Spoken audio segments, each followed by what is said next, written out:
Galaxy News Hour Live। नेपालको सार्वजनिक सेवा कति कमजोर छ भन्ने बुझ्न टाढा जानै पर्दैन। यातायात, नापी, मालपोत, स्वास्थ्य संस्था, राहदानी विभाग लगायतको एक फन्डको लगाए पुग्छ। अधिकांश सरकारी कार्यालय प्रमुख र विभागीय प्रमुखहरूको निकम्मापनको शिकार पूरा देश बनेको छ भन्दा कति फरक पर्दैन, किनकि उनीहरूमा सामान्य इच्छा शक्ति हुँदो हो त सार्वजनिक सेवा प्रवाह निकै नै प्रभावकारी हुन्छ। 4 दिनमा 30 लाख हाराहारीले आवेदन दिने सीडीएस एन्ड क्लियरिङदेखि लोकसेवा र शिक्षक सेवा आयोगको सेवा यसका बलिया उदाहरण हुन्। तर यातायात, नापी, मालपोत, राहदानी विभाग लगायत निकायका प्रमुखको गैर जिम्मेवारीको भारी नागरिकले बोक्नु परिरहेको छ। सेवालाई चुस्त र प्रविधि मैत्री बनाउन कुनै चासो नदिने निकायलाई पुस 19 गते प्रधानमन्त्री पुष्पकमल दाहालले कडा निर्देशन दिए। 1 महिनाभित्र सेवा चुस्त बनाउन र सेवा चुस्त बनाउन नसके कारणसहित माथिल्ला निकायमा पेश गर्न उनको निर्देशात्मक आदेश थियो। तर 1 महिना बित्दा न सेवा चुस्त भयो न त कारणसहित कार्यालय र विभागीय प्रमुखहरू माथिल्ला निकायसम्म पुगे। सार्वजनिक सेवा प्रवाहमा यो हदसम्मको अनदेखा, बेवास्ता र गैर जिम्मेवारी पहिलो पटक देखिएको होइन। सरकारी काम कहिले जाला घाम शैलीमा जागिर मात्र खाएर बस्ने र नागरिकका दुःखमा आँखा चिम्लनेहरू निकृष्टताको परिचायक नै हुन्। सरकारले त्यस्ता कर्मचारी पहिचान गरी तत्काल बर्खास्त गर्न सक्नुपर्छ।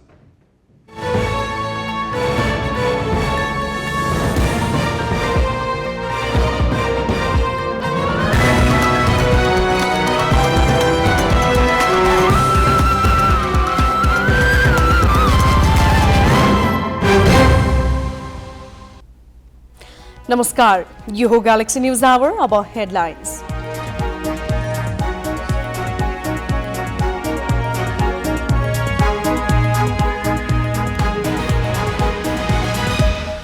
सार्वजनिक सेवा सुधारमा कार्यालय प्रमुखले टेरेनन् प्रधानमन्त्रीको निर्देशन। घण्टौं लाम बस्नुपर्ने बाध्यता कायमै, जानकार भन्छन् इच्छा शक्ति भए सुधार गर्न सकिन्छ।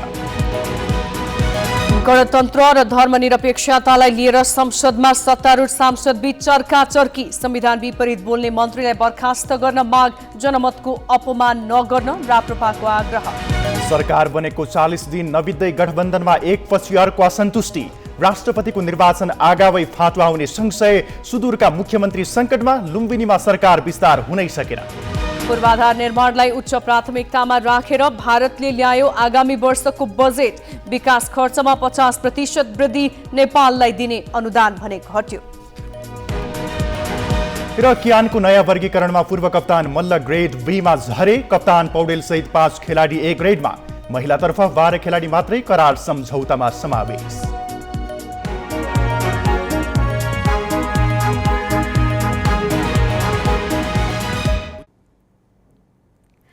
नेपालीमा एउटा उखान छ, सरकारी काम कहिले जाला घाम।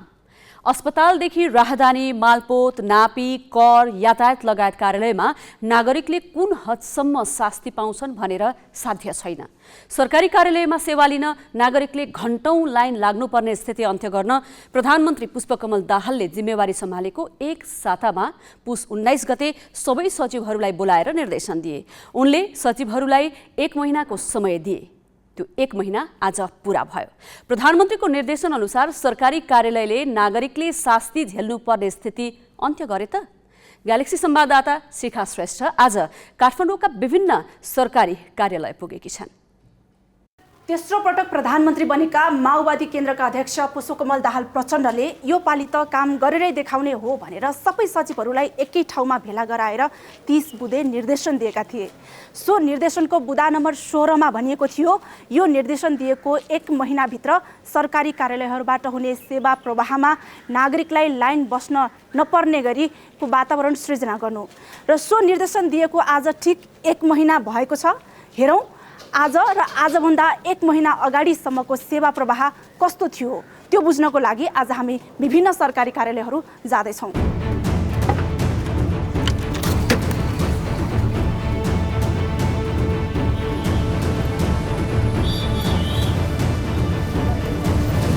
सर्भर सर्भर डाउनको दुरावस्थाले गाँजेको राहदानी विभागमा अनेकन समस्याको चाङ छन्। राति 3 बजेदेखि लाइन बस्ने सेवाग्राहीको प्रताडना सुनि नसक्नुको छ। उनीहरू अनलाइन फारम भर्दादेखि नै ठगिन्छन्। बिचौलिया र ढिलासुस्ती सेवा राहदानी विभागको पुरानै रोग हो। अब यो ठगिने भनेको लास्टै ठगिँदो रहेछ। अब किन हो थाहा छैन, सर्भर डाउन किन भएको छ, फेरि साइबरले गर्दा चाहिँ सर्भर डाउन हुन्न। मैले घरबाट बस्दाखेरि चाहिँ सर्भर डाउन हुने चाहिँ कारण के हो थाहा छैन होइन। त्यो साइबरमा पैसा तिरेको पनि अब त्यहाँनिरबाट चाहिँ लिङ्क चाहिँ खोलिएर त्यहाँ चाहिँ भरिन्छ। हाम्रोबाट भरिन्न भने चाहिँ के हो, अब अरू मान्छेको अकर्डिङ भनेको चाहिँ यहीँभित्रको मान्छेले नि त्यो सिटहरू चाहिँ बेचिरहेछन् भन्छ। अब यत्रो पैसा पनि तिरेछ नि त होइन। त्यो गर्दाखेरि चाहिँ उहाँहरूले राम्रोसँग यो डाटाहरू इन्ट्री राम्रोसँग हिजो सिटिजनसिपको कुनै मिस्टेक लेखिदिएर फेरि आउनु पऱ्यो, फेरि लाइन बस्नु पऱ्यो, फेरि त्यही कोठामा जाऊ, फेरि उ गर। त्यो चाहिँ अलिकति उहाँहरूले अलिकति राम्रोसँग गर्नुपर्ने हो नि त। आएको आज 9 दिन जति भयो होला घरबाट आएको। के काम बन्यो त 9 दिनमा? 9 दिनमा पहिले फर्म भर्नु दिएको थियो, उसले फर्म भर्नु ढिलो गरिदियो, के अरे अनलाइनै नहुने। जिल्ला प्रशासन कार्यालयबाट नि निकाल्न मिल्छ नि पासपोर्ट, तपाईँलाई थाहा छ यो कुरा? हजुर थाहा छ, एउटा इन्टरभ्यू छ रे, डिमान्ड आएको छ भनेर छिटो हुन्छ भनेर आएको हो, तर ढिलो भयो। सरकारले स्वास्थ्यलाई मौलिक हकको रूपमा सुनिश्चित त गरेको छ, तर सेवा प्रवाहको स्थितिलाई नजिकबाट निहाल्ने हो भने कन्त बिजोग नै छ। बिरामीले टिकट काट्दादेखि नै शास्ति सुरु हुन्छ। इमर्जेन्सी वार्डको एउटा बेडमा 3 जना बिरामी राखेर उपचार गर्नुपर्ने अवस्था छ र शल्यक्रियाका लागि महिनौसम्म पालो कुर्नुपर्ने बाध्यात्मक स्थिति छ। इमर्जेन्सी लाग्दाखेरि त यहाँ सिटै छैन, तपाईँको बिरामी बाहिर लानु भन्नुभयो। चाहिँ मैले भनेको त बाहिर लाँदिनँ, यही एक हप्ता अगाडि डिस्ट्रिक्ट यताबाट गरेको, म त लाँदिनँ बाहिर भने। अनि जबरजस्ती जसरी बस्नु भने म कुर्सी राखेर नि भित्र राख्छु भनेर भित्र लगेको मैले चाहिँ। कुर्सीमा राखेर उपचार कुर्सीमै राखेर गरेको। एउटा बेडमा राखेको, अक्सिजन एक्सरे गर्दाखेरि लाँदाखेरि 3 जना थिए एउटा बेडमा, उहाँ जाँदाखेरि बेडै नपाएर अनि कुर्सीमा राखेर अक्सिजन दिएको थियो उहाँको। लाइन त जता पनि लाइनै छ, जिममा पनि अब पैसा तिर्ने ठाउँमा लाइनै, अब रगत सङ्कलन गर्ने ठाउँमा लाइनै बस्नुपर्छ, अनि रिपोर्ट लिने ठाउँमा लाइन। अलि सेवा चाहिँ अलि छिटो छरिदो छैन।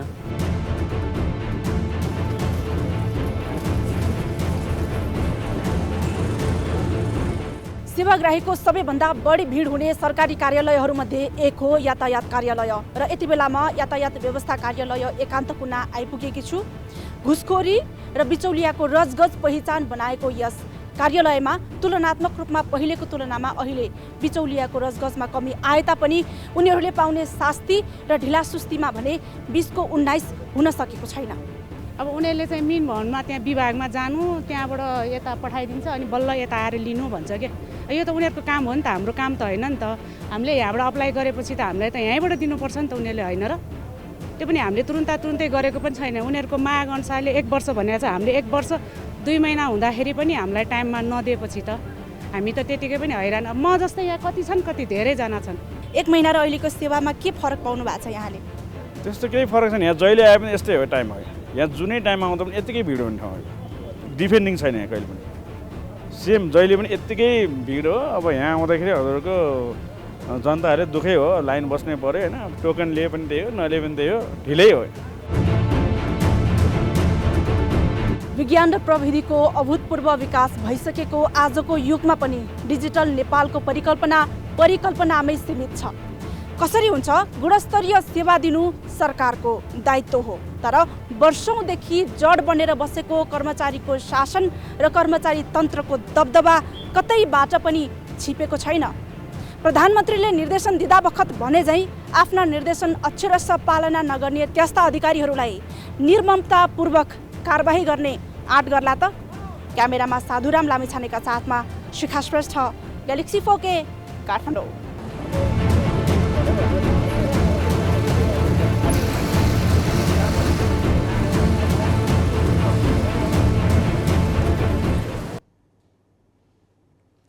सार्वजनिक सेवाबारे तपाईँको अनुभव कस्तो छ भनेर हामीले 7 प्रदेशका नागरिकलाई सोधेका छौँ। भएन, अब हामी जनताहरूले पाउने दुःख, एउटा सानो कामको लागि पनि 1 दिन होइन 1 हप्तासम्म धाउनुपर्छ। अब त्यसको लागि अलिकति नेपाल सरकारले पनि अलि त्यो ठाउँमा राम्रोसँग निगरानी राखेर उहाँहरूलाई अब कसरी सचेत गराउने भनेर एउटा नियमहरू बनाउनु पर्छ जस्तो लाग्छ मलाई चाहिँ। कुनै चाहिँ ढङ्गसँग काम नभएको देखिएको छ। कहिले को हुँदैन कहिले को हुँदैन धोका भए। एक त हाम्रो वडा कार्यालयदेखि गाउँपालिका अहिलेसम्म 6 वर्ष भइसक्यो विगत बितेको गाउँपालिका नै। अनि त्यही अनुसार अब कर्मचारी राम्रोसँग नेताको हातमा कर्मचारी लिडिङ गर्दैन। सरकारले निर्देशन त दिन्छ है, तर यहाँ चाहिँ तलको कर्मचारीहरूले कार्यान्वयन भएन। तपाईँ जुनसुकै अफिसमा जानुहोस्, जुनसुकै उसमा जानुहोस्, अब नापी कार्यालयको कुरा गरौँ होइन, एउटा सामान्य काम गर्न जाँदा, सामान्य फर्म भर्न जाँदाखेरि कर्मचारीहरूले आज आउनुहोस्, भोलि आउनुहोस्, पर्सि आउनुहोस् भनेर जनतालाई दुःख दिने काम मात्र भइरहेको छ होइन। सुस्त काम गर्नको निम्ति नेपाल सरकारले निर्देशन पनि दिएको थियो, तर ती निर्देशन दिए पनि यी कर्मचारीहरूले कुनै काम गरेका छैनन् अहिलेसम्म। मालपोत कार्यालय हेर्नुहोस्, नापी कार्यालय, तपाईँको हस्पिटल पुरा अस्तव्यस्त छ। सायद मलाई लाग्छ यो काममा नेपाल सरकारको पनि अलिकति कमजोर जस्तो देख्छु, किनभने अनुगमन गरेको छैन। अनुगमन गर्न जरुरी छ, अनुगमन काम भयो कि भएन भने त्यो दायित्व नेपाल सरकारको, र यी कर्मचारीबाट ठुलो लापरवाही भएको छ। के समृद्धिको नारा लगाएर मात्र नारामा सीमित छन् त? अब हस्पिटलमा जानुहोस्, एउटा ट्याब्लेट, जुकाको ट्याब्लेट पाउँदैन, खाद्यमा जानुहोस् चामल पाउँदैन। अहिलेसम्म कर्णाली भेगमा अधिकांश जिल्लाहरूमा विद्यालयमा पुस्तक पुगेको छैन। अनि रोडका कुराहरू, अन्य कुराहरूको त कुरै नगरौँ हामी, के समृद्धिको नारा मात्र लगाएर हुँदैन नि?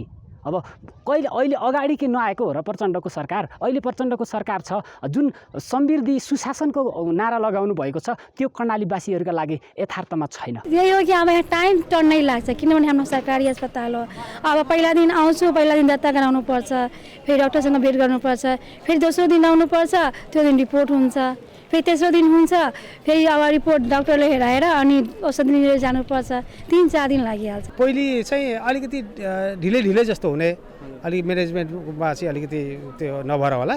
अहिले चाहिँ ठ्याक्कै एकदम काम चाहिँ भट्टाभट्टी भइरहेछ, एकदम खुसी रहेछ हामीलाई। 12:30 बजे सिद्धियो भनिदियो, आज मैले गरेँ यतिखेर। बिहान 9 बजेदेखि आएको मान्छे खाली पेटमा अहिले आएर मैले अल्ट्रासाउन्ड गरेँ भनेपछि अब यो एक दिनमा कति सयजना हामीले अल्ट्रासाउन्ड गर्नुपर्ने हो? त्यो चाहिँ यहाँको गभर्मेन्टले हो, यहाँको चाहिँ कोशी हस्पिटलको चाहिँ प्रशासनले हो। एक दिनमा यति 1000जना, यति 100जना मान्छे हामी अल्ट्रासाउन्ड गर्छौँ भनेर त्यहाँ सूचना दिनु पऱ्यो। त्यही हिसाबले मान्छे लाइनमा राखेका हुन्छन्। कतिपय रुल्सहरू चाहिँ लागू भएको थिएन। अहिलेको सरकारले चाहिँ तत्कालीन चाहिँ एकदम एक्सन लिएको छ। डोल्पा जस्तो विकट ठाउँमा पनि अहिले ठाउँ ट्राफिकहरू एकदम अलर्ट भएको छ, सुरक्षाकर्मी पुलिसहरू अलर्ट भएको छ, र अन्य हामी प्रशासनबाट लिने सेवा सुविधाहरू पनि अहिले हामीले चाहिँ एकदम सहज तरिकाले चाहिँ लिन सकिएको छ। जनताले चाहिँ क्वालिटेटिभ कुरा मात्रै भयो, क्वान्टिटेटिभ भएन। अथवा हस्पिटलमा सेवा प्रवाह गर्नको लागि चाहिने प्रावधानहरू के हुन्छ नि होइन, हामी क्वालिटीमा जानु पऱ्यो नि त, चिजमा जानु पऱ्यो। के गरेर चाहिँ हामीले चाहिँ सेवा प्रवाह गर्न सक्छौँ भन्नेतिर जानु पर्यो। सेवा प्रवाह गर्न कसैलाई अनुरोध त गरियो, त्यसको लागि प्रावधानहरू, त्यसका फन्डामेन्टलहरू त हामीले त बनाउनु पर्यो। सरकार बनिसकेपछि नि यो 1.5 महिनाको अन्तरालमा, 1.5 महिनाको अन्तराल, लगभग 2 महिनाको अन्तराल भयो, तपाईँ सरकार पूर्ण रूपमा पूर्ण नै हुन सकेको छैन। सेवाग्राहीले सेवा पाउने अपेक्षा त परै जाओस्। उहाँ प्रधानमन्त्रीले भनेअनुसारको अपेक्षा हामीले पनि राखेका थियौँ, तर पनि लगभग 1.5 महिनाको अन्तरालमा पनि त्यस्तो कुनै पनि परिवर्तन हामीले देख्न पाएका छैनौँ र महसुस पनि गर्न पाएका छैनौँ। सेवाग्राहीले लाइन नबसी घरबाटै सेवा पाइरहेका उदाहरण हामी कहाँ नै छन्। लोकसेवा आयोगले अनलाइनबाटै फारम भर्न मिल्ने व्यवस्था गरेको 7 वर्ष भयो। लोकसेवाको सिको गर्दै शिक्षक सेवा आयोगले पनि लाइन लाग्नुपर्ने स्थिति अन्त्य गरेको छ। सेवाग्राहीको सबैभन्दा बढी चाप हुने प्राथमिक सेयरको आवेदनमा हो। 4 दिनमा 27 लाखसम्मले आवेदन बुझाएको तथ्याङ्क छ। केही वर्ष अघिसम्म आवेदन बुझाउनदेखि पैसा फिर्ता लिन 10 घण्टाभन्दा बढी लाइन लाग्ने गरेकोमा सेवाग्राहीले अहिले 1 मिनेटमै सबै काम तमाम गर्छन्। यसै विषयमा ग्यालेक्सी संवाददाता पवन पौडेलले अनलाइनबाट सेयर भर्ने व्यवस्था कार्यान्वयन गरिरहेको सिडिएस एन्ड क्लियरिङ लिमिटेडका प्रमुख कार्यकारी अधिकृत पूर्णप्रसाद आचार्यसँग सरकारी सेवाका लागि घण्टौं लाइन लाग्नुपर्ने स्थिति कसरी अन्त्य गर्न सकिन्छ भनेर सोधेका छन्। यो चाहिँ मलाई यस्तो लाग्छ, नेपालको नीति नियम कानुन पनि एकअर्कामा विरोधाभासपूर्ण छ अनि बढी प्रक्रियामुखी पनि छ, अनि असल नियतले गरेको काममा पनि कहिलेकाहीँ अब्जसको भारी पनि बोक्नुपर्ने अवस्था छ। त्यसले चाहिँ धेरै नीति नियमदेखि लिएर विलिङ पावरको पनि कमी हो भन्ने लाग्छ मलाई। गर्न चाह्यो भने गर्न नसक्ने भन्ने छैन होला, 100% काम नहोला, तर प्रयत्न गरेपछि केही न केही त आउटपुट, केही न केही रिजल्टहरू त आउनुपर्छ भन्ने लाग्छ। यो मलाई पनि एउटा आश्चर्य के लाग्छ भने केही सरकारी सर्भर जस्तै यातायातको सर्भर यिनीहरू किन वर्षौँदेखि यो समस्या त निरन्तर भोगिरहेका छौँ। अब त्यसलाई त अब कति टाइम चाहिने त त्यसलाई समाधान गर्न, त्यसलाई चाहिँ अपग्रेड गर्न, त्यसलाई चाहिँ थप सबै मान्छेलाई सेवाग्राहीलाई सुविधा दिने गरिकन बनाउनु त सकिन्थ्यो होला। संसारमा त गरेछ। त्यसले गर्दाखेरि यो चाहिँ अलिकति काम गर्नलाई नै नचाहेको हो कि भन्ने मलाई लाग्छ। नागरिकहरू जो अनलाइन सिस्टममा आबद्ध छन् धेरैजनालाई तपाईँले सेवा दिइरहनु भएको छ। तपाईँहरूको अनुभवबाट भन्दाखेरिमा यो सरकारी सार्वजनिक रूपमा जुन अनलाइनबाट सेवाहरू दिइरहेका छन् त्यो चिज चाहिँ सहज कसरी गराउन सक्छ होला? किन हुन सकिरहेको छैन सहज चाहिँ? 2 वर्ष अगाडि 1.5 लाख मान्छेले पनि अनलाइनबाट एप्लाई गर्न सक्ने स्थिति थियो। अनि हामीले सिस्टम अपग्रेडेसन गऱ्यौँ। हाम्रो आइटी टिमलाई रातारात परिचालन गरेर अहिले 27 लाख मान्छेसम्मले 4 वर्किङ डेजमा चाहिँ त्यो एप्लाई गर्न सक्ने सुविधाहरू दिउँ। त्यसले गर्दा मलाई के लाग्छ भने कर्मचारीले या कुनै पनि संस्थाको प्रमुखले जाहिर खाने मात्रै नियत नराखेर एउटा रिजल्ट ओरिएन्टेड भएर त्यो विलिङ पावर भयो भनेदेखि काम गर्न सक्छ भन्ने कुरा चाहिँ यहाँ स्थापित भएको छ। अहिले हामीकोमा 27 लाखले एप्लाई अधिकतम त्यो गर्न पनि 4 दिनमा सक्ने क्षमता विकास गऱ्यौँ आइटीमा। मेरो सेयर सुरु गर्नुभयो, त्यसमा समस्या पनि आएको थियो आएको तपाईँ 24 घण्टाभित्र समाधान गर्नुभयो भन्ने सुने। त्यस्तो समस्या आउँदाखेरिमा तपाईँहरूको पनि सरकारी नै स्वामित्व रहेको, अप्रत्यक्ष रूपमा सरकारकै स्वामित्व रहेको निकाय भएको भएर कतिको गाह्रो हुन्छ समस्या पर्दाखेरिमा समाधान गर्ने चिजमा जाँदाखेरि सरकारी भए बापत हुने समस्या के हुँदो रहेछ? यस्तो हाम्रो पनि सरकारी निकाय नै हाम्रो सबै प्रोक्युरमेन्टको प्रोसेसहरू हाम्रो त्यही सार्वजनिक खरिद ऐन नै आकर्षित हुनु हामी त्यही ढङ्गले गर्छौँ। तर हामी केही प्रब्लम आयो भने हाम्रो यहाँ आइटीको टिम छ, रातभरि पनि अरात्र खटेर भेन्डरसँग चाहिँ कम्युनिकेसनमा रहेर त्यो समस्या समाधान गर्छौँ। त्यो चाहिँ कसरी सम्भव भयो? हामीले निरन्तर भेन्डरसँग रातभरि हामी उच्च व्यवस्थापनको टिम पनि बस्यौँ अनि निरन्तर उताबाट पनि त्यही खालको सपोर्टहरू भयो।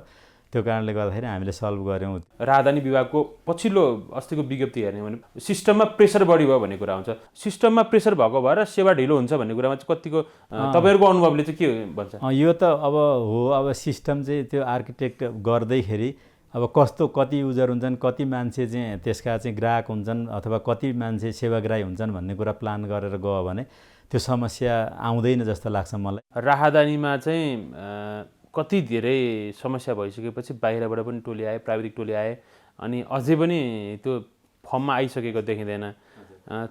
तपाईँहरूले चाहिँ त्यस्तो भोग्नु परेन? हामीले त्यस्तो भोग्नु परेन भन्दा पनि सुरुमा किन तपाईँहरूको त युजर हेर्ने हो त तपाईँहरूको धेरै नै छ। धेरै छ। तुलना गर्ने हो भने त राजधानीमा अप्लाई गर्ने भन्दा त कैयौँ गुणा बढी भयो। हाम्रो ग्राहक सङ्ख्या मैले भनौँ अब अहिले हाम्रो डिमेट खाता होल्डर चाहिँ सबै हाम्रो सिस्टममा रेकर्ड हामीले राखेका छौँ। 56 लाख जति चाहिँ डिमेट एकाउन्टहरू छ। मेरो सेयर 46 लाख जति पुगेको छ। त्यो हाम्रो सबै सिस्टममा हामीले चाहिँ गरेका छौँ। त्यो उहाँहरूलाई जति बेला पनि एक्सेस गर्न दिने गरिकन सुविधा दिउँ। तर सुरुमा के हो भन्दाखेरि समस्या थियो। म यहाँ सुरुमा आउँदाखेरि 2 लाखले पनि आइपी एप्लाई गर्न नसक्ने अवस्था थियो, गुनासो आइरहन्थ्यो। तर हामीले जब सिस्टम अपग्रेड गऱ्यौँ अहिले त्यो खालको समस्या छैन। त्यसले त गर्न सकिन्छ भन्ने कन्फिडेन्स। अन्ततिर किन हुन सकेन त? त्यो प्राविधिक जानकारी नभएर हो कि अथवा इच्छा शक्ति नभएर किन? उहाँहरूलाई नै सोधेर चाहिँ यकिन हुनुपर्छ जस्तो लाग्छ। तर गर्न खोज्दा गर्न सकिन्छ भन्ने चाहिँ मलाई लाग्छ। सेवामा सुधार गरेर केही कार्यालयले आफूलाई अब्बल प्रमाणित गरिरहँदा अधिकांश कार्यालयहरू परम्परागत शैलीमा चलिरहेका छन्। सेवालाई प्रविधि मैत्री बनाउन सरकार अटेरी कर्मचारीमाथि निर्मम भएर प्रस्तुत हुनुको विकल्प छैन। अब केही न्यूज संक्षेपमा। सांसदहरूले आत्मदहका घटनाको कारण खोजी गर्न न्यायिक छानबिन समिति गठन गर्न माग गरेका छन्। प्रतिनिधि सभाको आज बसेको बैठकमा सांसदहरूले शून्य र विशेष समयमा बोल्दै आत्मदहका घटनाको कारण पत्ता लगाई आइन्दा त्यस्ता घटना दोहोरिन नदिन न्यायिक छानबिन समिति गठनको माग गरेका हुन्। सांसदहरूले आत्मदहका घटनालाई संवेदनशील रूपमा लिन सरकारको ध्यान आकर्षण गराए। उनीहरूले नागरिकमा आशा जगाउने गरी काम गर्न सरकारसँग आग्रह गरे। माघ 10 गते संसद भवन अगाडि इलामका प्रेम प्रसाद आचार्यले आफैमाथि आगो लगाएका थिए। 2 दिनपछि उनको निधन भएको थियो। यस्तै पोखरामा माघ 15 गते 45 वर्षीय युवाले आत्मदहको प्रयास गर्दा उनलाई बचाउन खोज्ने महिलाको मृत्यु भएको थियो। नेपाली कांग्रेसलाई प्रमुख विपक्षी दलको मान्यता दिन नहुने मागसहित पेश भएको रिट सर्वोच्च अदालतले दरपीट गरिदिएको छ। कुन दललाई विपक्षी दलको मान्यता दिने भन्ने विषय संसदको आन्तरिक कार्यवाहीको विषय भन्दै सर्वोच्चले रिट दरपीट गरिदिएको हो। सर्वोच्चका रजिस्ट्रार नारायण प्रसाद पन्थीले रिट दरपीट गर्दै संसदको आन्तरिक कार्यवाहीको विषयमा कुनै पनि अदालतमा प्रश्न उठाउन नपाइने बताएका छन्। काङ्ग्रेसलाई प्रमुख विपक्षी दलको हैसियतमा संसद सचिवालयबाट प्राप्त हुने सेवा सुविधा नदिन परमादेश माग गर्दै अधिवक्ता विमल पोखरेलले रेट फेस गरेका थिए।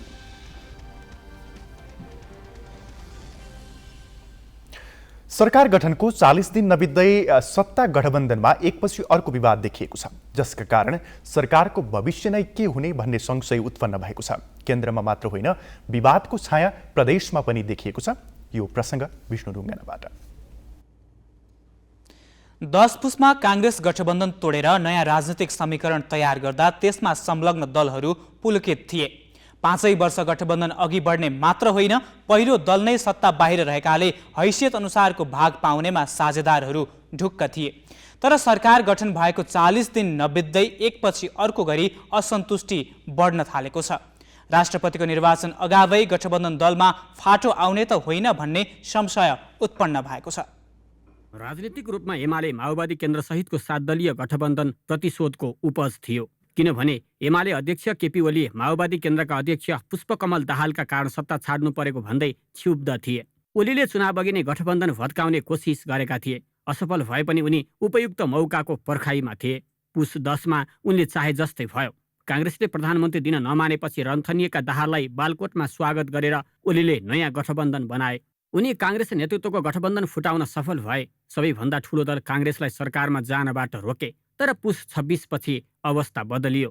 काङ्ग्रेसले प्रधानमन्त्री दाहाललाई विश्वासको मत दियो। दाहालले पनि काङ्ग्रेसले रुचाउने गरी अभिव्यक्ति दिए।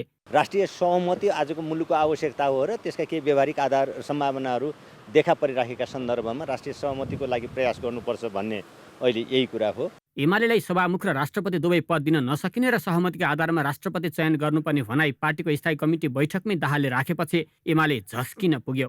काङ्ग्रेसले विश्वासको मत दिएपछि सुरक्षित महसुस गरेका दाहालको बार्गेनिङ पावर बढ्दा उनीबाट धोका हुन सक्ने आशंका एमाले नेतृत्वले गरेको छ। दाहालप्रति एमाले त सशङ्कित छ नै। सरकारमा सामेल तेस्रो ठूलो दल राष्ट्रिय स्वतन्त्र पार्टी पनि दाहालसँग असन्तुष्ट बनेको छ। सर्वोच्चको माघ 13 को आदेशपछि पार्टी सभापति रवि लामिछानेले सम्हालेको गृह मन्त्रालय सर्वोच्चको पूर्ण पाठ नआएसम्म आफैसँग राख्ने दाहालको निर्णयपछि स्वतन्त्र पार्टीले सरकार छाड्ने मुड बनाएको छ। छलफल हुन आवश्यक विषय नै जस्तो होइन जस्तो लाग्छ मलाई, किनकि हाम्रो दलले पाएको हो नि त। त्यो दलको एउटा प्रतिनिधिमा कुनै कानुनी अडचन आयो र प्रतिनिधिले मन्त्री परिषद छोड्नु भयो भन्दैमा त्यो दलले सर्वसा छोड्नुपर्छ भन्ने त होइन नि। अब त्यो दलले अर्को प्रतिनिधि पठाउन सक्छ। त्यसैले गर्दाखेरि हामीले पाएको, दलले पाएको पद, दलको एउटा प्रतिनिधिमा केही अडचन आयो भन्दैमा दलले छोड्नुपर्छ भन्ने देखिँदैन। त्यसैले हाम्रो दाबी हो र मलाई त्यो दाबी स्वाभाविक हो जस्तो लाग्छ। पाएन भने हामी निर्णय गर्छौँ। आफ्ना मन्त्रीले संहिताको विरोधमा दिएको अभिव्यक्तिलाई लिएर स्पष्टीकरण सोध्ने चेतावनीपछि राप्रपा पनि प्रधानमन्त्री दाहालसँग सन्तुष्ट छैन। 2 मन्त्रालय मात्र आफ्नो भागमा परेपछि जनता समाजवादी पार्टीले सरकारमा सहभागी हुन मानेको छैन। दलहरूलाई एउटालाई चाहिँ अलिक बढी च्याप गर्नुपर्ने त्यस्तो अवस्था चाहेको होइन। हामीले त्यो बारम्बार सत्ताधारीहरूको बैठकमा पनि भनेका हौँ र त्यो उच्च स्तरीय संयन्त्रमा पनि त्यो कुरालाई उठाएका हौँ र अहिले पनि त्यो कुरा छ। 14 सिट भएको राप्रपाले उपप्रधानमन्त्री सहित आकर्षक 3 मन्त्रालय पाउँदा आफूलाई वन र खेलकुद मन्त्रालय छुट्याइएपछि 12 सिटको जसपा असन्तुष्टि स्वरूप सरकारमा नगएको हो। उसले मन्त्रालय पुनः भागवण्डा गरिनुपर्नेदेखि उपराष्ट्रपति आफूले पाउनुपर्ने माग गरे पनि उसको मागमा गठबन्धनभित्र छलफल भएको छैन। सरकारमा सहभागी भए पनि जनमत पार्टी आफूलाई दिएको मन्त्रालयप्रति सन्तुष्ट छैन। पार्टी अध्यक्ष सीके राउतले असन्तुष्टि स्वरूप केही दिन मन्त्री अब्दुल खानलाई पदभार ग्रहण गर्नबाट रोके। राउतले कृषि वा उद्योग मन्त्रालय कुनै एउटा चाहेका थिए, तर भागवण्डामा खानेपानी मन्त्रालय पर्यो। प्रधानमन्त्री दाहालले निकै करकाप गरेपछि खानलाई मन्त्रालय पठाएका राउतले ठगिएको महसुस गर्दै सरकारलाई नस्लवादीको संज्ञा दिन थालेका छन्। दाहाललाई समर्थनका साथै विश्वासको मत दिए पनि नागरिक उन्मुक्ति पार्टीले सरकारसँगको साइनो कुन बेला तोड्छ कुनै टुङ्गो छैन। किनभने जेलमा रहेका रेशम चौधरीको रिहाईको मुख्य शर्तमा नागरिक उन्मुक्तिले दाहाललाई प्रधानमन्त्री बनाउन सहयोग गरेको थियो। तर माग उपेक्षामा पर्दै गएपछि उसले सरकारसँगको दूरी बढाउँदै गएको छ। सबैजसो घटक एकपछि अर्को गरी असन्तुष्ट बनेकाले गठबन्धनको आयुलाई लिएर स्वयं सरकारको नेतृत्व गरिरहेको माओवादी केन्द्र नै ढुक्क छैन। अङ्गराज नेउपाने र अक्षर काका, ग्यालेक्सी फोके, काठमाडौँ। सुदूरपश्चिम प्रदेशमा मुख्यमन्त्री नियुक्तिमा सहयोग गरेको नागरिक उन्मुक्ति पार्टीले विश्वासको मत नदिने स्पष्ट गरिसकेको छ। उन्मुक्तिले टिकापुर घटनामा जन्मकैदको सजाय भोगिरहेका रेशम चौधरीको रिहाई नभए विश्वासको मत नदिने बताएपछि पुस 27 गते मुख्यमन्त्री बनेका राजेन्द्र सिंह रावल सङ्कटमा छन्। यतिखेर उन्मुक्तिले सुदूरपश्चिममा मात्र होइन लुम्बिनी प्रदेशमा पनि दबाव बढाएको छ। लुम्बिनीका मुख्यमन्त्री लीला गिरीले विश्वासको मत पाइसकेका छन्, तर नागरिक उन्मुक्तिकै अर्घेलाई का कारण मन्त्री परिषद विस्तार हुन सकेको छैन। मुख्यमन्त्रीले शपथ लिएकै दिन नियुक्त भएका 2 मन्त्रीले जिम्मेवारी समेत पाउन सकेका छैनन्। मुख्यमन्त्री लीला गिरीले शपथ लिएकै दिन मन्त्री चेतनारायण आचार्य र कृष्णा केसीले पनि शपथ खाए। दुवैजनाको जिम्मेवारी पछि तोक्ने गरी नियुक्त गरिए पनि आजका मितिसम्म जिम्मेवारी विहीन छन्। शपथ लगत्तै सत्ता साझेदार दलहरूसँग छलफल गरी चाँडै मन्त्री परिषद विस्तार गर्ने बताएका मुख्यमन्त्री गिरीले 2 सातासम्म मन्त्री परिषद विस्तार गर्न सकेका छैनन्। यसअघि 13 मन्त्री र 4 राज्य मन्त्री रहेको लुम्बिनीमा मन्त्री परिषदको संख्या 12 कायम गर्ने मन्त्री परिषदको पहिलो बैठकले निर्णय गर्यो। अहिले फेरि त्यो संख्या घटाएर 10 बनाउने तयारी छ। मन्त्रालयको संख्या घट्ने र सत्ता साझेदार दलमा मन्त्रीका आकांक्षी धेरै हुने भएकाले व्यवस्थापन र भागबण्डामा चुनौती देखिएको छ। अब यो एकैचोटि गर्ने भनेर हामीले त्यो चाहिँ नगरेको, 2 जनालाई मात्रै दिने, अब बाँकी रहेकालाई फेरि चाहिँ भन्ने सन्दर्भसँगै एकैचोटि त्यसको टुङ्ग्याएर जाने भन्ने आन्तरिक सल्लाह भएर त्यसलाई रोकेको। अहिले नेकपा एमाले मुख्यमन्त्री सहित 4, माओवादी केन्द्रले अर्थ मन्त्रालय सहित 3, राप्रपा, जनमत र नागरिक उन्मुक्ति पार्टीले 1-1 मन्त्रालय बाँड्ने गरी सहमति जुटाउन खोजिएको छ। अर्थ सहितका अरू मन्त्रालय बाँडफाँडमा टुङ्गो नलाग्दा मन्त्री परिषदले पूर्णता पाउन ढिलाइ भएको हो। राप्रपाले उपसभामुख र एउटा मन्त्रालय पाउँदा समान 4 सिट रहेकाले नागरिक उन्मुक्तिले 2 मन्त्रालयको दाबी गरेको छ। हाम्रो नागरिक उन्मुक्ति पार्टीको पहिलेदेखि नै एउटा मुद्दा छ।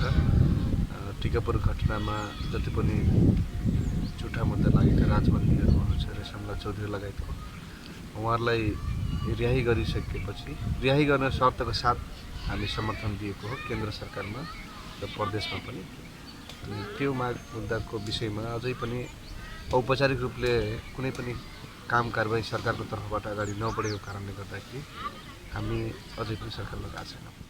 सत्ता साझेदार दल नागरिक उन्मुक्ति पार्टीले माघ 25 गते राष्ट्रिय सभा सदस्य निर्वाचनमा एमाले र काङ्ग्रेससँग प्रतिस्पर्धा गर्ने गरी उम्मेदवार खडा गरेको छ। यसले उन्मुक्ति सरकारबाट बाहिरिने संकेतको रूपमा बुझ्नेहरू पनि धेरै छन्। अर्कोतर्फ सुरुदेखि नै भागबण्डामा असन्तुष्ट देखिएको माओवादी केन्द्रको निर्णय नआएकाले पनि सरकार विस्तारमा ढिलाइ भएको छ। मन्त्रालयको संख्या नबढाई आलो पालो मन्त्रालय लिने गरी सहमति हुनुपर्ने माओवादीको माग छ। तर सत्ता साझेदार दलहरू बीच नै अविश्वासको खाडल गहिरिएपछि सरकार विस्तार सकसपूर्ण मात्रै बनेको छैन, गठबन्धनको गाँठो समेत फुस्कदै गएको छ। Lumbini bureau, galaxy four K. राष्ट्रिय स्वतन्त्र पार्टीका सभापति रवि लामिछाने नागरिकता विवादमा सत्ताबाट बाहिरिएपछि केन्द्र सरकार अनिश्चयको भुमरीमा फसेको छ। राष्ट्रपति निर्वाचनमा एमालेलाई नसघाउने माओवादी केन्द्रको निर्णयले यसै पनि नेकपा एमालेसँग चिसोपना बढेको थियो। केन्द्रमा जस्तै सुदूरपश्चिम र लुम्बिनी सरकारमा पनि अप्ठ्यारो भएको छ। केन्द्रदेखि प्रदेशसम्म कसैको बहुमत नआउँदाको परिणति देशले 5 वर्षसम्म भोग्ने सङ्केत देखिसकेको छ। अब केही न्यूज संक्षेपमा। परराष्ट्र मन्त्री विमला राय पौडेलले श्रीलङ्कामा सार्क देशका समकक्षसँग हुने साइडलाइन बैठकमा सार्कलाई सक्रिय बनाउने विषयमा छलफल गर्ने बताएका छन्।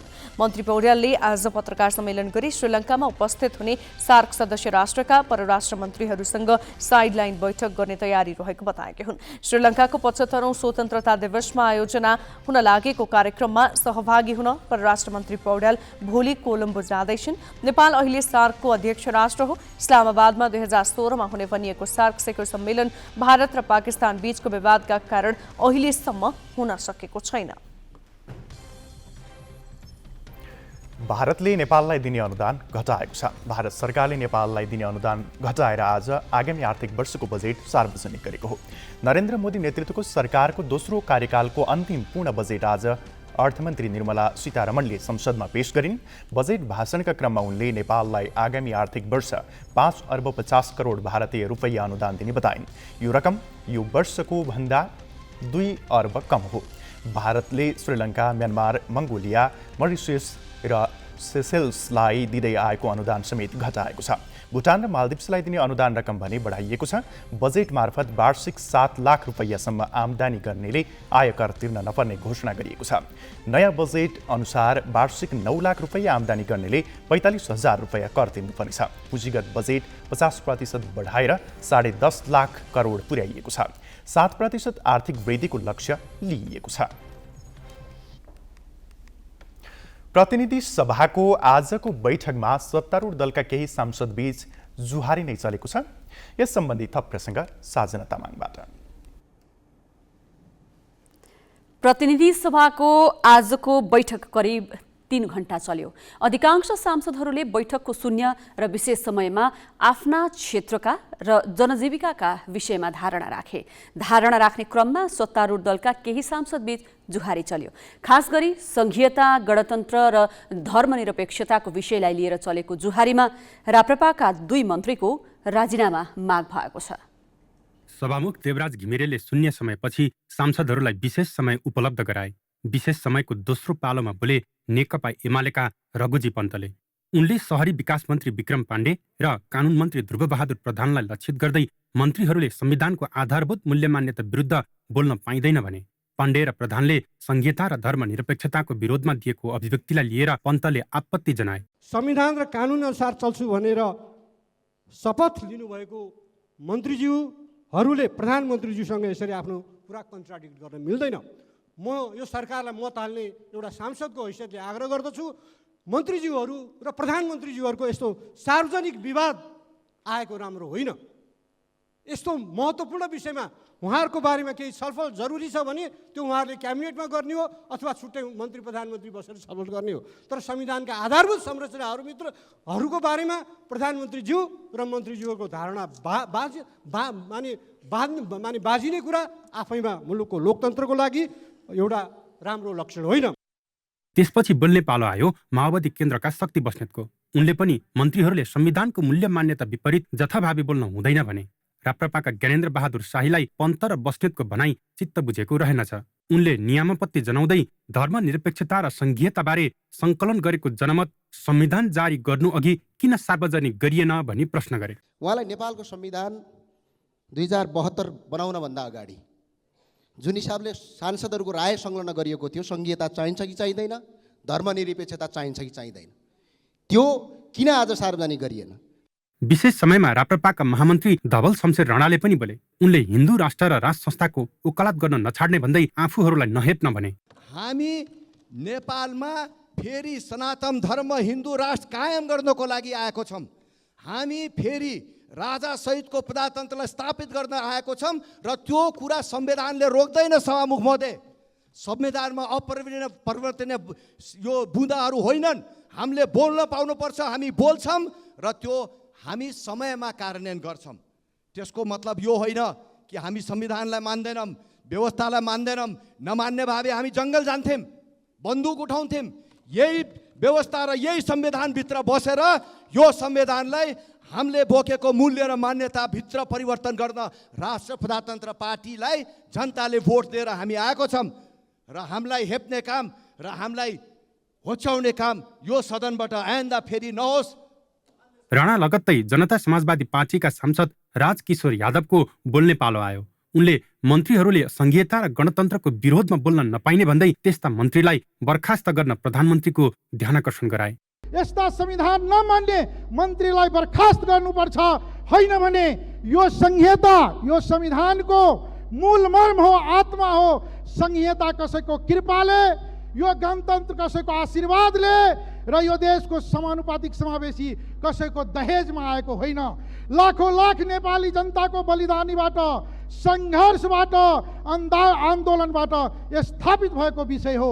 त्यसैले कसैको रहरमा, कसैको चाहनाको भरमा तपाईको यतिकै संहितालाई हटाउन सकिँदैन। सरकारको मन्त्रीमा बस्ने अनि मन्त्रीको पदको दुरुपयोग गर्दै यदि संघीयता र गणतन्त्रको विरुद्धमा बोल्यो भने जनता समाजवादी पार्टी चुप लागेर बस्न सक्दैन। सत्तारूढ दलका सांसदको बुधबारको दोहोरीले प्रतिनिधि सभाका आगामी बैठक निकै पेचिलो हुने ठानिएको छ। मिलन बुढाथोकी, ग्यालेक्सी फोके, काठमाडौँ। सबै तह र संरचनाको निर्वाचनसँग सम्बन्धित 10 वटा कानुन छन्। ती कानुनलाई एकीकृत गर्न निर्वाचन आयोगले अहिले मस्यौदा बनाउने काम गरिरहेको छ। राजनीतिक दल सम्बन्धी ऐन, निर्वाचन आयोग ऐन र निर्वाचन क्षेत्र निर्धारण ऐन बाहेकका 7 वटा कानुनलाई एकीकृत गर्ने गरी आयोगले मस्यौदाको काम अगाडि बढाएको हो। आयोग एकीकृत कानुनमा समावेशिताको विषय पनि स्पष्ट पार्ने पक्षमा छ। राष्ट्रिय सभाको राष्ट्रिय सरोकार तथा समन्वय समितिले आज आयोगका पदाधिकारी र अन्य सरोकारवालालाई बोलाएर यसै विषयमा छलफल गर्यो। समितिले राखेको छलफलमा प्रमुख निर्वाचन आयुक्त दिनेश थपलिया, महान्यायाधिवक्ता दिनमणि पोखरेल, पूर्व कानुन मन्त्री माधव पौडेल, पूर्व मुख्य सचिव तीर्थमान साक्य लगायत उपस्थित थिए। विषय थियो संघीय संसद, प्रदेश सभा र स्थानीय तह निर्वाचनमा समानुपातिक समावेशी प्रतिनिधित्वको सुनिश्चितता र प्रस्तावित एकीकृत निर्वाचन कानुन। प्रमुख आयुक्त थपलियाले प्रतिनिधि सभा र प्रदेश सभाको प्रत्यक्षतर्फ 33% उम्मेद्वार बनाउनै पर्ने बाध्यात्मक व्यवस्था गर्नुपर्नेमा जोड दिए। प्रतिनिधि सभा र प्रदेश सभा सदस्य निर्वाचनको पहिलो हुने निर्वाचित हुने प्रणालीतर्फ 33% महिला उम्मेदवारी दलले दिनै पर्छ भन्ने प्रावधान अहिले राखेको है। यो फेरि यहाँ मलाई अहिले प्रश्न उठ्छ, किन 33 किन 50 नगर्ने भन्ने, त्यो त्यहाँ अहिले एकछिनमा प्रवेश गर्छु म। बैठकमा विज्ञका रूपमा उपस्थित वरिष्ठ अधिवक्ता शशि अधिकारीले महिलाको प्रतिनिधित्वमा दलको नेतृत्व अनुदार रहेको भनेर असन्तुष्टि पोखिन्। पूर्व मुख्य सचिव तीर्थमान साक्यले समानुपातिक समावेशी प्रतिनिधित्व बारे कानुनमा स्पष्ट व्यवस्था गर्न सुझाव दिए। कानुन व्यवसायकै हैसियतले भनौँ र नागरिक समाजकै हैसियतले नागरिकको हिसाबले हेर्दाखेरि र त्यसमाथि पनि म महिला पनि भएको हिसाबले हेर्दाखेरि के देख्छु भने राजनीतिक दलहरू चाहिँ यो कुरामा चुकेको मैले पाएको छु। त्यो छैन होइन, त्यो बनाउनु पर्यो नि। संविधानले त्यो लेखेपछि छैन भनेर त्यसै छोड्न पाइन्छ? उसैलाई भनेको हो संविधान र कानुन, अनि छैन भनेर क्या सजिलो कुरा गर्न पाइन्छ? छैन भने तयार गर्नु पर्यो। आफ्नै एक्टिभिस्ट कार्यकर्ता को छ पार्टीका सदस्यलाई सबैलाई उहाँहरूले नै ओरिएन्टेसन कार्यक्रम सुरु गर्नु पर्यो भन्छ। संघीय संसद र प्रदेश सभामा समानुपातिक तर्फबाट महिलाको प्रतिनिधित्व गराइए पनि प्रत्यक्षतर्फ दलहरूले टिकट वितरणमा कन्जुस्याइ गर्दै आएका छन्। यस्तै दलका संरचनामा पनि समावेशी प्रतिनिधित्व छैन। महान्यायाधिवक्ता दिनमणि पोखरेलले यसलाई समस्याका रूपमा औल्याए। अब यो अलिकति राजनीतिक दलभित्रको आन्तरिक लोकतन्त्र र त्यसको समावेशीलाई चाहिँ एड्रेस नगरिकन निर्वाचन कानुनमा मात्रै चाहिँ सम्बोधन गरेर यो विषय सम्बोधन हुन्न भन्ने खालको चाहिँ मैले अनुभूति गरेँ। त्यस हुनाले यो तर्फ पनि यहाँहरूको चाहिँ ध्यान जानु जरुरी छ र मूलतः माइन्डसेटकै कुरा चाहिँ इम्पोर्टेन्ट रह्यो। पूर्व कानुन मन्त्री माधव पौडेलले आयोग र सरकार बीच टकरावको स्थिति आउन नदिन निर्वाचनको मिति तोक्ने अधिकार संसदलाई दिन सुझाव दिए। अब निर्वाचनको मिति तोक्ने काम चाहिँ निर्वाचन आयोगले पनि नगरोस्, सरकारले पनि नगरोस्, पार्लियामेन्टले गरोस्। पार्लियामेन्ट त आफूसँग बस्दैन, कसरी गर्छ भन्दाखेरि पार्लियामेन्ट ऐनमा लेख्दियोस्। अब फलानु निर्वाचन फलानु दिनुहुन्छ भन्ने ऐनमा लेख्दियोस्। 3 घण्टासम्म चलेको छलफलमा समितिका सदस्य र सरकारवालाको मुख्य चासो समावेशितामा थियो। आयोगले समावेशी प्रतिनिधित्व सुनिश्चित हुने गरी चैत दोस्रो सातासम्म मस्यौदाको काम सक्ने भनेको छ। उसले बनाउने मस्यौदालाई सरकारले संसदमा कुन रूपमा लान्छ र संसदले कसरी अन्तिम रूप दिन्छ त्यो भोलिका दिनमा देखिनेछ। क्यामेरामा योगेश लामाका साथ बासु खड्का, ग्यालेक्सी फोके, काठमाडौँ।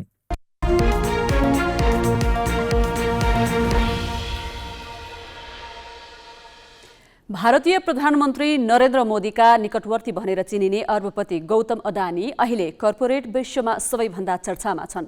लामो समयपछि उनी एसियाको धनी मात्र होइन, संसारका 10 महाधनीको सूचीबाट बाहिरिए। उनले नेपालमा 57 वर्षदेखि अध्ययन मात्र भइरहेको तर काम अघि नबढेको कर्णाली चिसापानी बहुद्देश्य परियोजना निर्माणमा हात हाल्ने कोसिस गरिरहेका थिए। तर हिडनबर्ग रिसर्चको एक साता अघिको रिपोर्टले उनलाई ठूलो क्षति पुगेको छ। अदानी समूहका कम्पनीको शेयर मूल्य एक सातामै $84 अर्ब घटिसकेको छ। 45 वर्ष अघि गुजरातको सानो सहर अहमदाबादमा साइकलमा साडी कुर्ताका कपडा बेच्थे अदानी। उनका बुबाको अदानी टेक्सटाइलको बोर्ड पुरानै भए पनि अझै त्यही छ। कलेज जीवनको 1 वर्ष अर्थात् 11 कक्षा पढेपछि क्याम्पस जान छोडेर उनी व्यापारमा रमाए। उनले मुम्बई पुगेर हिराको व्यापार गर्ने पसलमा काम थाले। तिनै अदानी भदौ अन्तिममा संसारकै दोस्रो धनी घोषित भए। एलन मस्क पछि पृथ्वीकै सर्वाधिक धनवान हुनुअघि उनलाई बाँकी विश्वले खासै चिनेको थिएन। संसारभर 75 देशका 100 भन्दा धेरै स्थानमा ठूला पूर्वाधार र व्यवसायको साम्राज्य फैलाउन्जेल पनि सार्वजनिक रूपमा उनको गतिविधि चर्चा भएन। गत बुधबार एउटा अमेरिकी कम्पनी हिन्डनबर्ग रिसर्चले संसारकै तेस्रो धनी व्यक्तिले कसरी कर्पोरेट इतिहासकै सबैभन्दा ठूलो घोटाला गरिरहेको छ भनेर 32,000 शब्दको विस्तारित प्रतिवेदन सार्वजनिक गरिदियो। 2 वर्ष लगाएर अनुसन्धान गरेको भनिएको प्रतिवेदनमा अदानी समूहले ज्यादै ठूलो ऋणको भारी बोकिरहेको उल्लेख छ।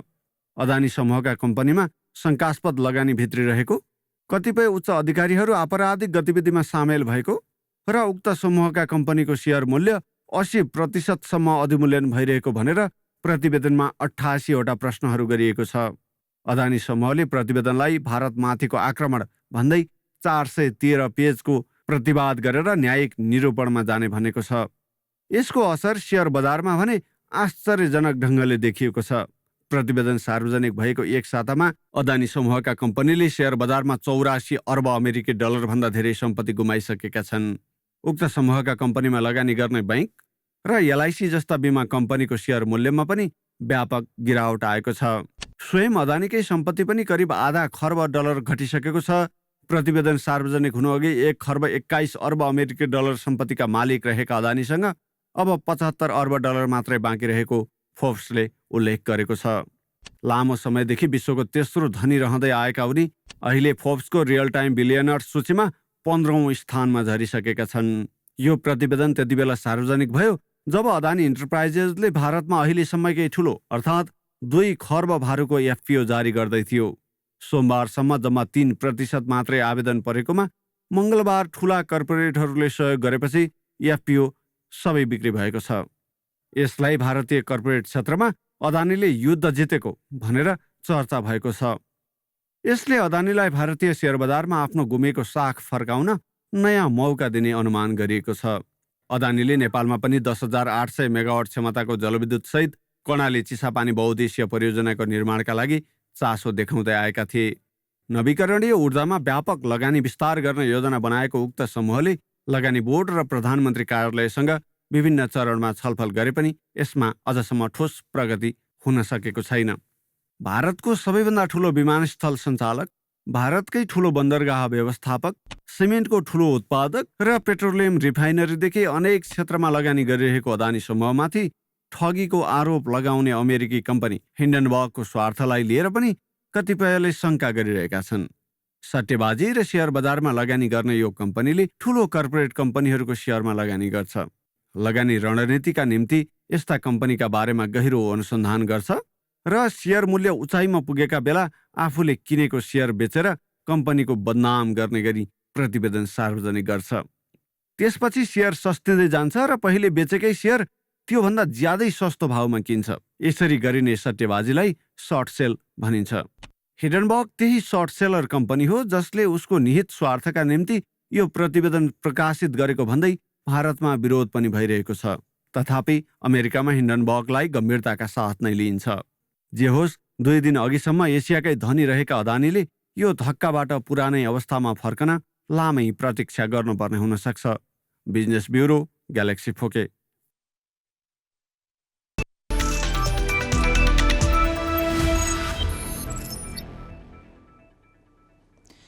नेपाल क्रिकेट सङ्घ क्यानले गरेको नयाँ वर्गीकरणमा राष्ट्रिय टिमका पूर्व कप्तान ज्ञानेन्द्र मल्ल बी ग्रेडमा झरेका छन्।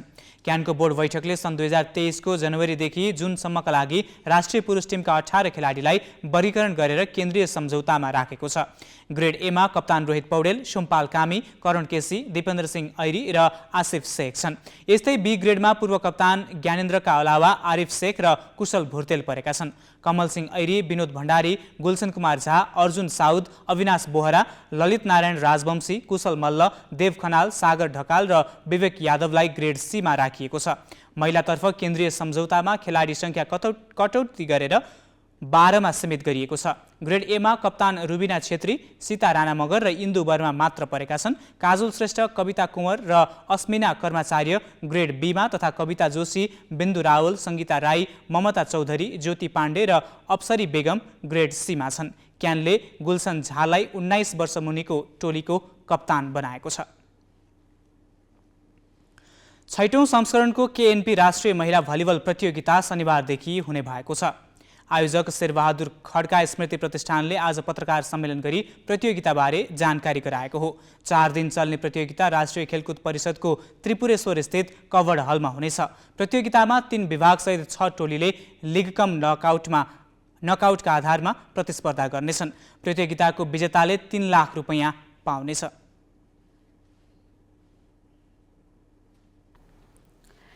नेपाल टी20 लिगमा भएको फिक्सिङ प्रकरणले नेपाली क्रिकेट मात्रै गिजेलिएको छैन, नेपाल क्रिकेट सङ्घ क्यान समेत विवादमा फँसेको छ। नेतृत्वभित्रै एकले अर्कोमाथि नैतिकताको प्रश्न उठाउन थालेका छन्। प्रहरीले अनुसन्धान गरि नै रहेको छ। यही बीच मुद्दाको अन्तिम किनारा नलाग्दै सन्दीप लामिछाने माथिको कारबाही फुकुवाले पनि क्यान नेतृत्व थप विवादमा परेको छ। नेपाल क्रिकेट सङ्घ क्यानका 7 जना केन्द्रीय सदस्यले लिखित रूपमै अध्यक्ष चतुरबहादुर चन्द सहित 5 जना पदाधिकारीको बारम्बार राजीनामा मागे। मंगलबार पोखरामा बसेको क्यानको बोर्ड बैठकमा पनि यिनै सदस्यले राजीनामा माग गरेको पत्र पढेर मात्र सुनाएनन्। त्यही पत्र अध्यक्ष चन्दलाई बुझाएर बैठक छोडेर हिँडे। क्यान नेतृत्वले नेपाल टी20 लिग आयोजनाका लागि भारतीय कम्पनीसँग गरेको सम्झौता त्रुटिपूर्ण रहेको र पछिल्ला सबै घटनाक्रमको जिम्मेवारी नेतृत्वले लिँदै राजीनामा दिनुपर्ने माग उनीहरूको छ। तर निवर्तमान सचिव प्रशान्त विक्रम मल्लले भने भारतीय कम्पनी 73 स्पोर्ट्सलाई 18 जना बोर्ड सदस्यकै सहमतिमा भित्र्याएको दावी गर्छन्। 73 सँगको सम्झौता गलत भए नैतिक रूपमा 18 जनाले राजीनामा दिनुपर्ने उनको तर्क छ। नेपाल टी20 फेलियर भयो, गभर्निङ काउन्सिलको म हो, मैले नैतिकताका आधारमा राजीनामा दिएँ। अरू साथीहरूले किन दिने? किन दिने? हिजो सबै 18 जना सदस्यले 73 स्पोर्ट्सलाई नेपालमा भित्राएको आधिकारिक रूपमा सबैको राजीनामा हुनुपर्छ। त्यसो भने त नैतिकता छ भने उहाँहरूले पनि दिनुपर्छ। तर त्यो त्यसरी राजीनामा दिएर सङ्घलाई नै विघटन गराएर नेपालको क्रिकेटलाई समाप्त पार्ने। 73 सँग पहिलोपटक सम्झौता गर्दा क्यानका 19 जना मध्ये 18 जना बोर्ड सदस्यले नै हस्ताक्षर गरेका थिए। बोर्ड सदस्य दाउद अन्सारी मात्रै बैठकमा सहभागी थिएनन्। हस्ताक्षरकर्ता सबैले त्यति बेला कम्पनीको विवरण राम्रो रहेको भन्दै सुझावसहित सम्झौता गर्न सहमति गरेका थिए। सबैले उहाँहरूले 73 स्पोर्ट्सलाई भित्र्याएको कसैको पनि विमति छैन। एकजना दाउद अन्सारी उहाँ अनुपस्थित हुनुहुन्थ्यो मिटिङमा। बाँकी सबै नेपाल क्रिकेट सङ्घको तत्कालीन 19 जना मध्ये 18 जनाको सिग्नेचर छ। उहाँहरू 7 जना मध्ये 6 जनाको सिग्नेचर छ। यो राम्रो कम्पनी हो, यसलाई दिनुपर्छ, हाम्रो सुझाव पनि समेटेर एग्रिमेन्ट गर भनेर उहाँले दिएको छ। त्यो निर्णयको पुस्तिका पनि सार्वजनिक भइसकेको छ। विवादमा तानिँदै आएको क्यान नेतृत्वले पूर्व कप्तान सन्दीप लामिछानेमाथिको निलम्बन फुका गर्ने निर्णय गर्यो, जसको आलोचना हुन थालेको छ। बलात्कार आरोपमा थुनामा रहेका सन्दीपलाई उच्च अदालत पाटनले पुस 29 गते 20 लाख दरोटीमा रिहा गर्न आदेश दिएको थियो। सो आदेश बदर गर्न माग गर्दै मंगलबार नै महान्यायाधिवक्ता कार्यालय सर्वोच्च अदालत पुगेको छ। मुद्दाको अन्तिम फैसला नहुँदै क्यानले सन्दीपमाथिको निलम्बन फुका गर्दै राष्ट्रिय टोलीमा समावेश गर्न हतार गरेको आरोप लाग्दै आएको छ। तर क्यान भने सन्दीपमाथिको अनुशासनको कारबाही मात्रै फुका गरेको तर्क गर्छ। कानुनी राय परामर्श र अन्तर्राष्ट्रिय प्र्याक्टिस र अन्तर्राष्ट्रिय निकायको सहमति सरसल्लाहमै गरिएको हामीले अनुशासन कारबाही गरेर निलम्बन गरेका थियौँ। अनुशासन कारबाही अब 3 महिनाभन्दा बढी भइसक्यो। एक दिन क्याम्पस छोडेको कारणले उहाँलाई उसको निलम्बन फिर्ता गरिएको। उहाँले खेल्न पाउने नपाउने, उहाँको फिटनेस कति छ, टिममा अटाउने नअटाउने कुरा सेकेन्डरी कुरा हो। अहिले निलम्बनबाट फुका गरियो। नेपाल टी20 लिगमा भएको फिक्सिङ प्रकरणबाट नेपाली क्रिकेट निकै गिजलिएको छ। नेतृत्वभित्रै एकमाथि अर्कोले नैतिकताको प्रश्न उठाइरहेका छन्। लिग आयोजनाका लागि सम्झौता गरेको भारतीय कम्पनीले एकपक्षीय रूपमा सम्झौता रद्द गरेको छ। प्रहरीको अनुसन्धान ब्युरो CIB ले भारतीय कम्पनी र क्यानमाथि अनुसन्धान गरिरहेको छ। यस्तो अवस्थामा नेपाल क्रिकेट सङ्घलाई ICCले पुनः 4 वर्ष अघि जस्तै निलम्बनको अवस्थामा पुर्याउन सक्ने आशंका गरिन थालेको छ। हामी ग्यालेक्सी न्यूज आवरको अन्त्यमा छौं। ज्यादा हेडलाइन्स।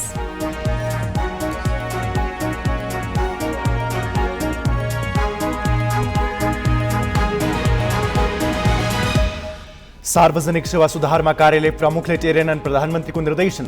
घण्टौं लाम बस्नुपर्ने बाध्यता कायमै, जानकार भन्छन् इच्छाशक्ति भए सुधार गर्न सकिन्छ। गणतन्त्र र धर्मनिरपेक्षतालाई लिएर संसदमा सत्तारूढ सांसद बीच चर्काचर्की। संविधान विपरीत बोल्ने मन्त्रीलाई बर्खास्त गर्न माग, जनमतको अपमान नगर्न राप्रपाको आग्रह। सरकार बनेको 40 दिन नबित्दै गठबन्धनमा एकपछि अर्को असन्तुष्टि। राष्ट्रपतिको निर्वाचन आगावै फाँटो आउने संशय। सुदूरका मुख्यमन्त्री सङ्कटमा, लुम्बिनीमा सरकार विस्तार हुनै सकेन। पूर्वाधार निर्माणलाई उच्च प्राथमिकतामा राखेर भारतले ल्यायो आगामी वर्षको बजेट। विकास खर्चमा 50% वृद्धि, नेपाललाई दिने अनुदान भने घट्यो। र क्यानको नयाँ वर्गीकरणमा पूर्व कप्तान मल्ल ग्रेड बीमा झरे। कप्तान पौडेल सहित 5 खेलाडी ए ग्रेडमा, महिलातर्फ 12 खेलाडी मात्रै करार सम्झौतामा समावेश।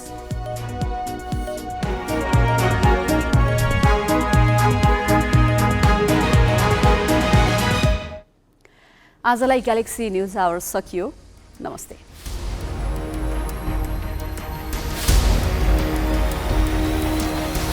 This is Galaxy News Hour Live.